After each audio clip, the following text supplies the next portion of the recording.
Hello, I'm Lisa Namaskaram, and welcome to today's Saturday Sit.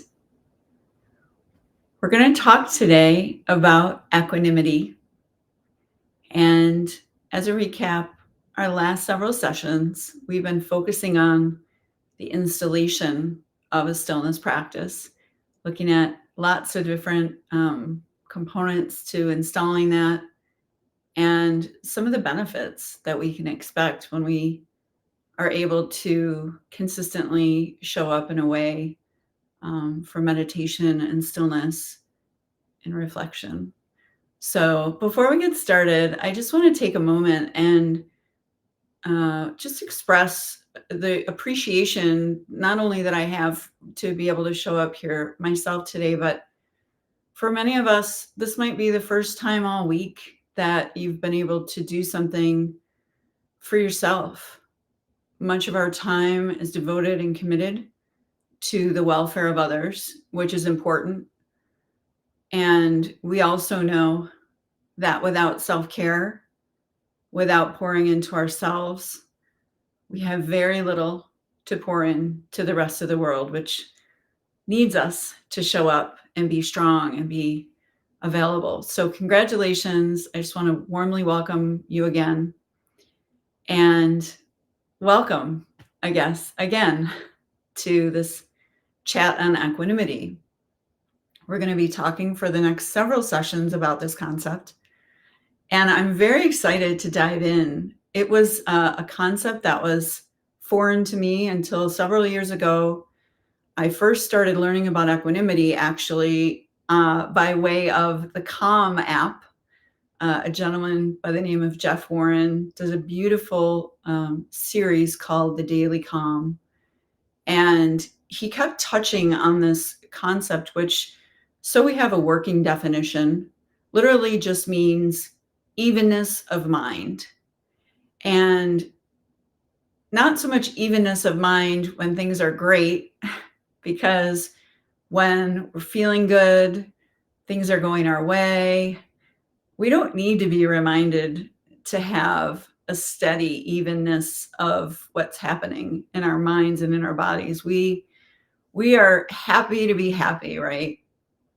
But when things are tough, when the shit hits the fan, and as I always say, the shit always hits the fan, we could use some pointers, some help to delay our response until we have a moment to get some space between us and what's happening. So before we jump in, I would just say, as we learn about equanimity together, we're going to take a recommendation of taking it slow. We're not going to try to flex our equanimity muscles in the middle of a crisis today. We're not going to do it this week, especially if this is a newer concept. But we're going to start small. And as we do our exploration through the meditation itself, we're going to take some very easy examples so that you have something to work with in the coming days. I'm also excited and just was interested myself, excited to share how pervasive this concept of equanimity is. And in fact, it shows up in most major religions, if not all. I am not a scholar or an expert in world religions by any means. However, I was encouraged when I did a little bit of research just to find out that this literally shows up in all of these religions and traditions, much like compassion. We see compassion show up again and again in different world religions, and equanimity is the same, which is really encouraging. So I'll just start with the Hindu tradition. There's a Sanskrit word called I have to say it right, samatva. Samatva. It literally means equanimity. And I love, probably more than any of the other definitions, and I'll go through a couple just quickly, that the definition of this word samatva actually means to see others with equal consideration. And this is just such a basic thing. So I love that definition because it provides that blanket respect. In the Bible, equanimity is seen as a trusting in God's grace, that when we're taking things on ourselves, we're sort of questioning Christianity, or if we're questioning God in a sense, um, that we're saying my way is better. So that's another way to think about it. In Buddhism, equanimity is seen as this container of balance. Like, what a cool way to think about it. And that when we learn to have this balance, that things like compassion and joy can genuinely arise, and without it, we're not going to be able to fully experience those things. The Islam tradition looks at equanimity as letting go of worry and doubt and just being in truth. Judaism looks at equanimity as the cornerstone of spiritual practice. That's pretty big, right? Without it, other things not necessarily being possible. And if you follow Stoicism at all, which is something I have done over the last many years, literally the focus of Stoicism is equanimity. So I come very humbly with our chat and with our meditation, and opening us up to this idea of what it would be like if we could stop bracing against the difficult things and allow them with the same ease that we allow joy to arise. And of course, it's a North Star. It's not something we ever can do perfectly, but it's a different way of looking at how we relate to pain and painful situations. So again, welcome. We're going to move now into the actual meditation. And I always like to pull out or highlight a benefit of meditation as it relates to what we're talking about. So I would say that one of the benefits of meditating from a place of equanimous thinking or equanimity is that, again, we're learning to put space between ourselves and what's happening around us. It gives us the perspective and the ability to make choices based on what's happening that are coming from a place of evenness and not coming from a place of, cortisol surges and reactions and stress. It allows us to show up fresh, and it allows us to show up as our best selves. So the benefit today is just really allowing this space. And just a quick visual for this. If you think about, I wear jewelry, and a lot of you may also, and every once in a while, my chain can get kind of tangled up, or maybe I didn't take great care when I put it aside. And when I go to use it or I go to wear it, it might be just tightly tangled. And if I pull on those chains to try to pull them apart, I have a really hard time. And oftentimes it makes the tangle worse. But when we allow space into that tangle, and this is, the metaphor that I'm using to illustrate my point, is if we take that same chain, and I've literally done this, not thinking about equanimity, but just trying to get my chain to be functional so I could use it and wear it. If you put that tangle on a flat surface and you begin to sort of move it around and get space into the tangle itself, it becomes much more manageable. So keeping that illustration in mind as we think about this benefit of allowing space to infiltrate whatever it is that we have going on. As we meditate, I like to call out just those couple of meditation myths for those of you who are new to the practice or new to our Saturday sit sessions, that we can't do this wrong. We're not looking to perform here. We're showing up for ourselves as ourselves. And however that looks and feels in this moment is the exact way that it's meant to be happening and unfolding. So we're not using this as an opportunity to get really rigid and wonder how we look, or are we breathing the right pace, or, how's it supposed to feel? I don't feel anything. Am I doing it right? I am coming with the message that anytime that we are conscious of breathing, which is the very life force that keeps us alive, without it, we're not going very far. Anytime we're bringing our attention to that, to breathing in and to letting go, we are meditating. So that can be a split second at a traffic light. That can be, in a meeting, or while we're going to sleep or waking up, or in a very structured situation as we're working with today. So no wrong way to meditate. Please let yourselves off the hook. And the other part is that when we're meditating, there's a big misconception that we're trying to get somewhere, that we're going to our, place of peace, or that, we're escaping. And what I share and what I always invite you to remember and think about, um, is that when we're meditating, when we're making time to bring honor and dignity to this natural life process that we don't pay a lot of attention to, what we're actually doing is we're learning to come home. It's a coming home. It's not an escape. It's not a, I'm out of here. I don't want to feel what I'm feeling. It's the opposite of that. And when we repeat the meditation itself, and when we make time to do this, whether it's a minute a day or an hour a day, what we're really doing is we're learning to stay with ourselves, which is really hard to do. So without a lot more delay, I'll just say that what we want to do from a positional perspective is we want to keep this nice straight spine, because we want to be in this mode of receptivity. And, we can sort of tilt our head up just a little bit as we're being receptive. We want to be in a position of sort of energized tranquility, for another description. If we're slouched, or if we're lying down, which is fine if that's all your body will allow, we're not really honing in on our natural ability to let the environment know that we're open. So it's definitely this opening. The other thing is, of course, we can personalize our meditation space if you have that opportunity, by using things that are meaningful for you. Flowers, fruit, always signifying the life process.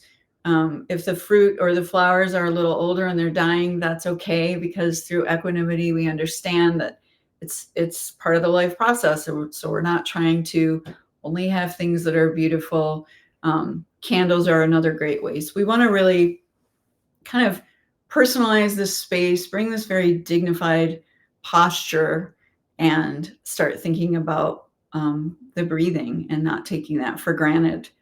Through the meditation itself, I will guide us through several cycles of breathing, with an in count of about 6 counts for the in breath, about 7 for the out breath, a second. And the exhale is always just a little bit longer. And then there's a little space for rest at the end of each breath. So I'll guide you through that for a couple of cycles, and little by little, we'll pull back the support so that you can be, completely independently breathing.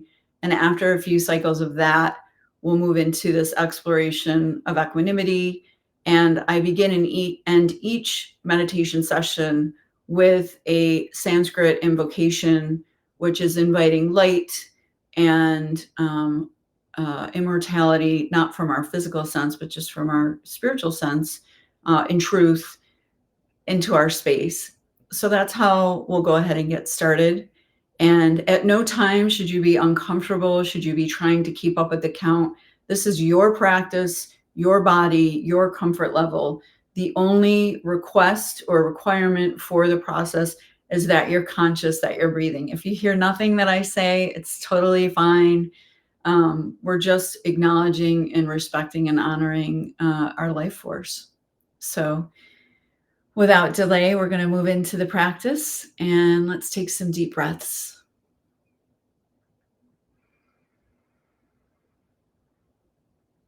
Asato ma sadgamaya, tamaso ma jyotirgamaya, Matrurmaritangamaya. Om Shanti, Shanti, Shanti. Starting the in breath. 1, 2, 3, 4, 5, 6. And the out breath. 1, 2, 3, 4, 5, 6, 7, and rest. In breath 1, 2, 3, 4, 5, 6. Out breath 1, 2, 3, 4, 5, 6, 7, and rest. In breath 1, 2, 3, 4, 5, 6.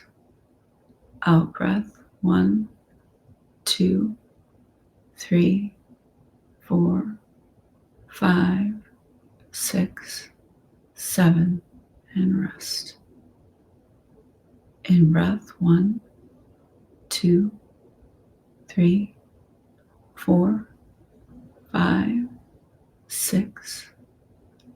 Out breath 1, 2, 3, 4, 5, 6, 7, and rest. In breath 1, 2, 3, 4, 5, 6. Out breath 1, 2, 3, 4, 5, 6, 7.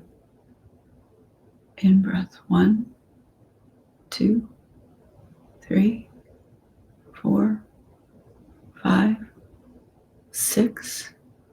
Out breath 1, 2, 3, 4, 5, 6, 7.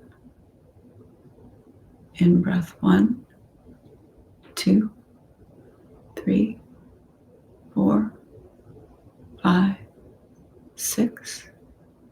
Out breath 1, 2, 3, 4, 5, 6, 7. In breath 1, 2, 3, 4, 5, 6. Out breath 1, 2, 3, 4, 5, 6, 7. In breath.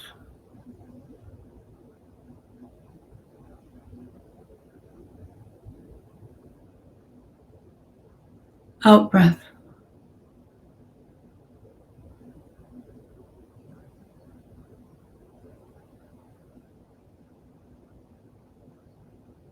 In breath.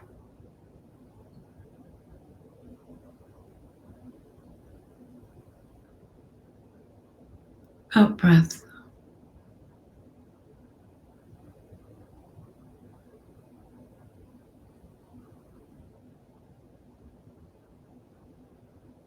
In breath.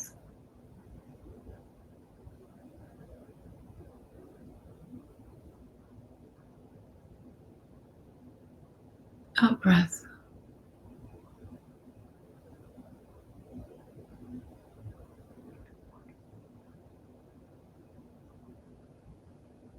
In breath.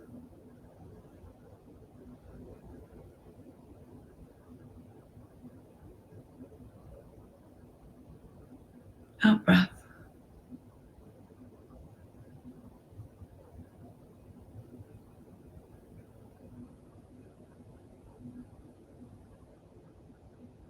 In breath.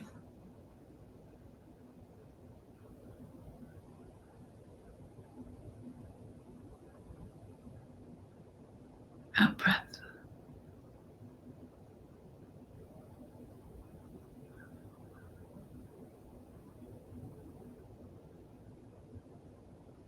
In breath.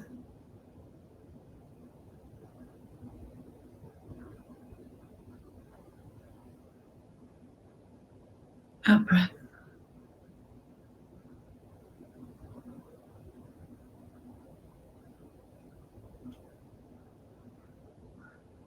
In breath.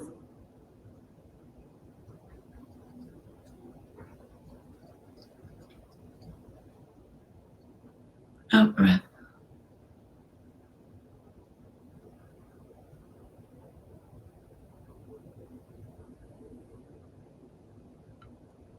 In breath.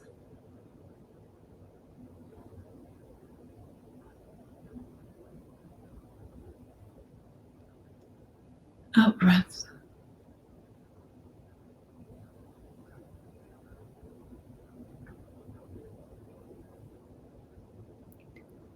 Please continue breathing at a comfortable pace.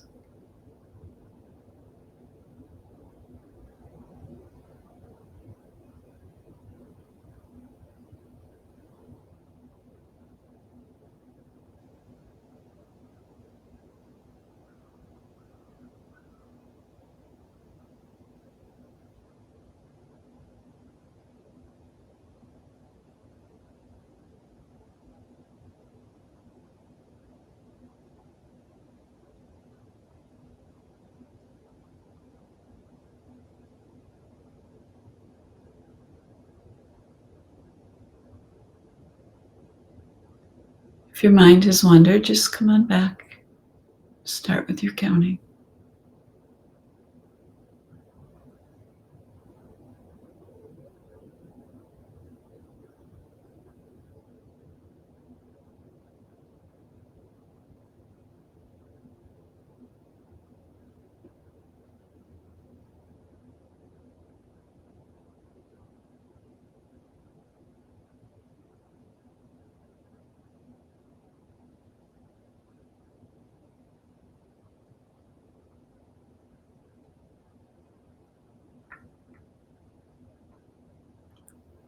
Not judging ourselves,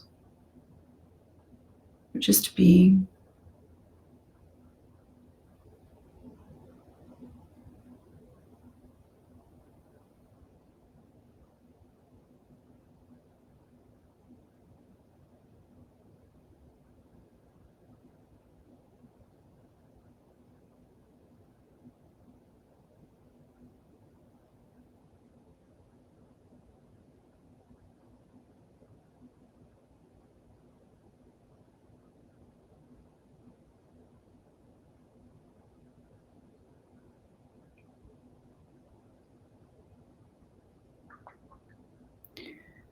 As we continue our breathing at a comfortable pace, we're exploring what it feels like to let everything be here.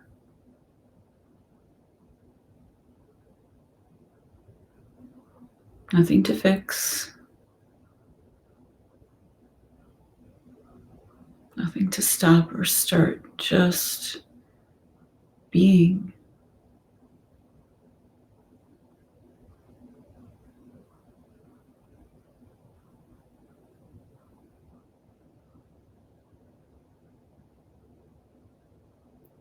You may notice that there's a part of our bodies that is uncomfortable.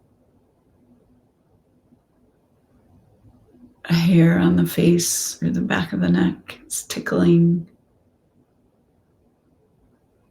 an ache or a pain. Maybe our foot is asleep because we're sitting cross-legged.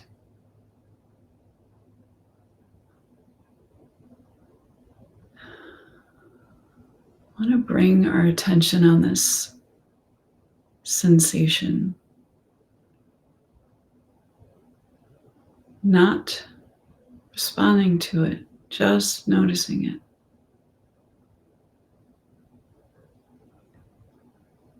We may really want to scratch that itch. It may feel like if we do, we'll feel better. Be able to fully participate if we just stretch that leg.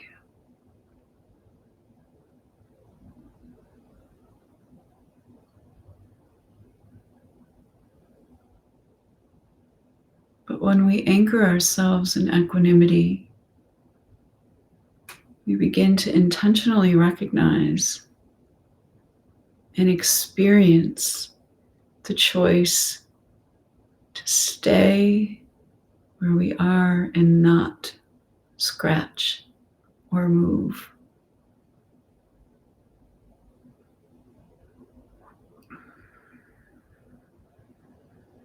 We may notice that given enough time, that urge passes.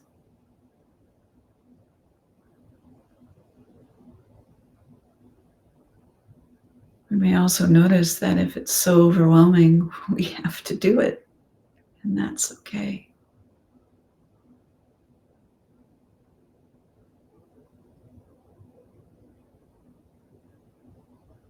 We may hear a noise that's bothering us, that we wish wasn't there,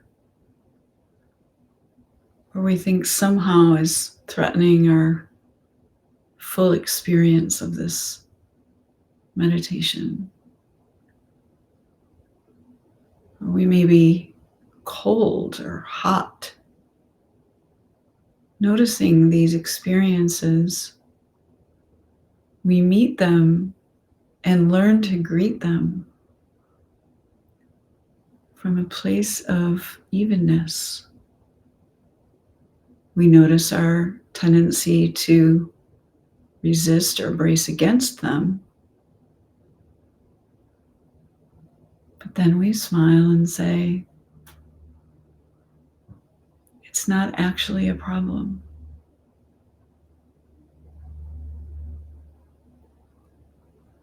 As we develop our tolerance to be still with ourselves,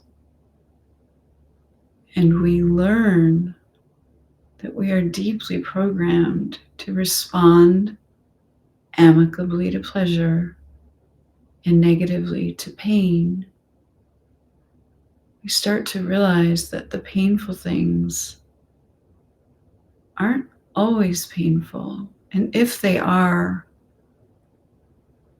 that bracing against them might not be necessary.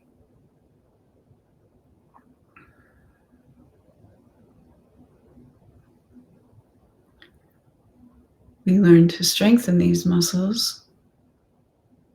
And as we do, as it really lands, that everything is okay and allowed, welcomed even, we start to reap the fruit of our practice. And suddenly or incrementally, we notice that we ourselves are included in that allowance. That the parts of ourselves that we brace against or try to change maybe are okay too.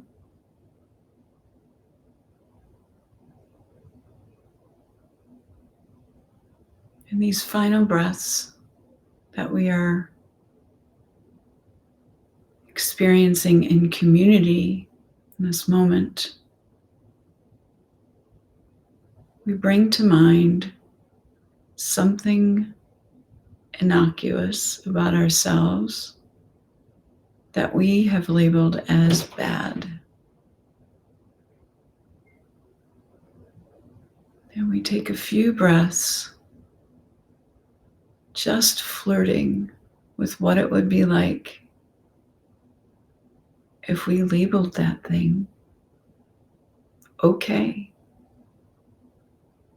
Just something small.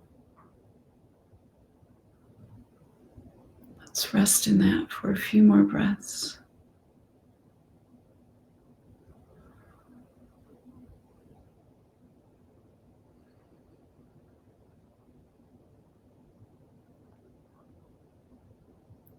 Evenness of mind.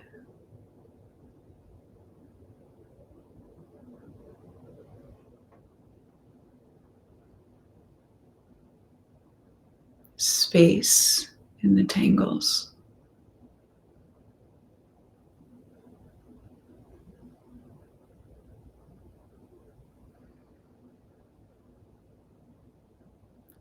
Allowing ourselves to just be here.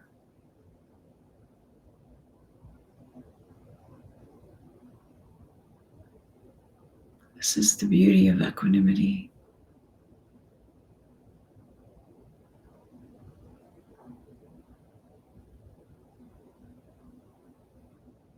maybe the things we seek to change aren't so bad after all.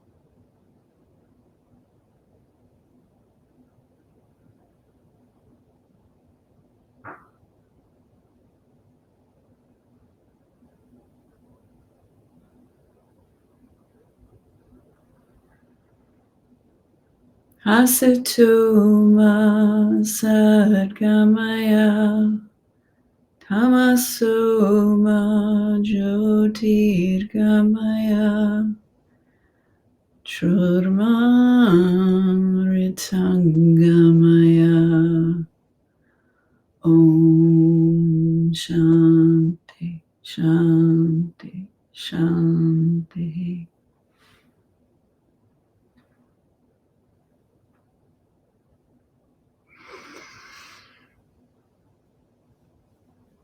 Namaskaram.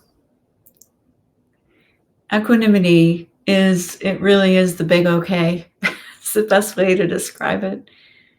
And before we move into what's next, I just want to share that the end goal with some of our practices, and particularly equanimity, is that when we allow ourselves to be here in all of our splendor and tragedy, it allows us to open ourselves and our hearts and our responses to others.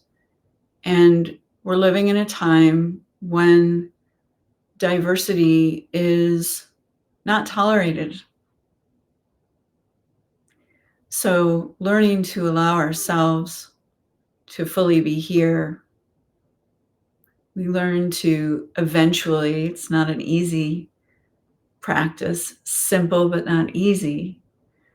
We start to expand this space of allowance beyond ourselves, which is a gift in and of itself, but into other places in our lives. So thank you for sharing this meditation with me.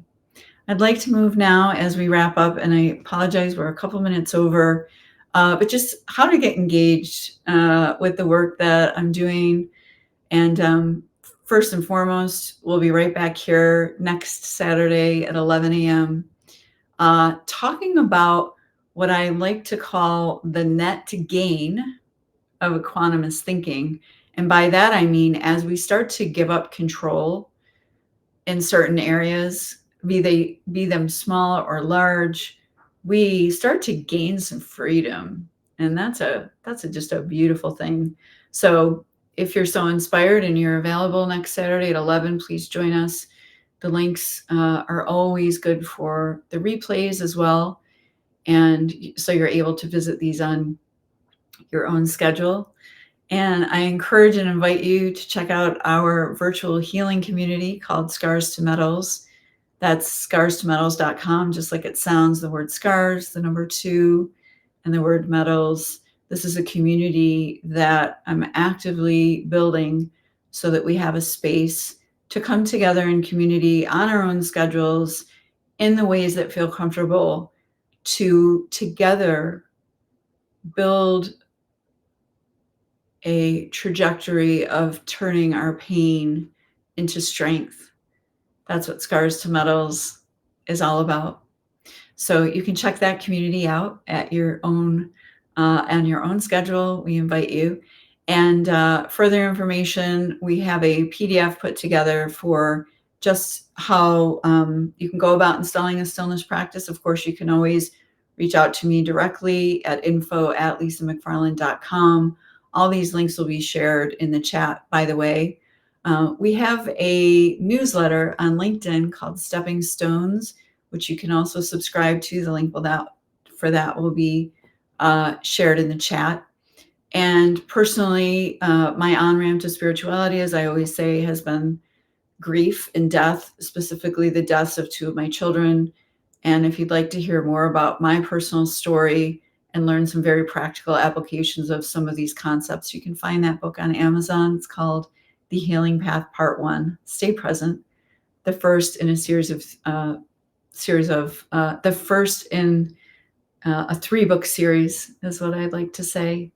And then finally, If there are any questions, as I mentioned, you can contact me directly.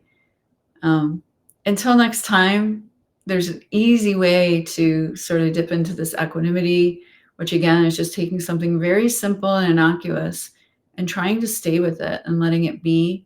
We're going to talk more about this next week. And until we meet again, let's do our best to stay present, to stay grateful, and to stay healing. And until that time, I wish you peace, namaskaram, and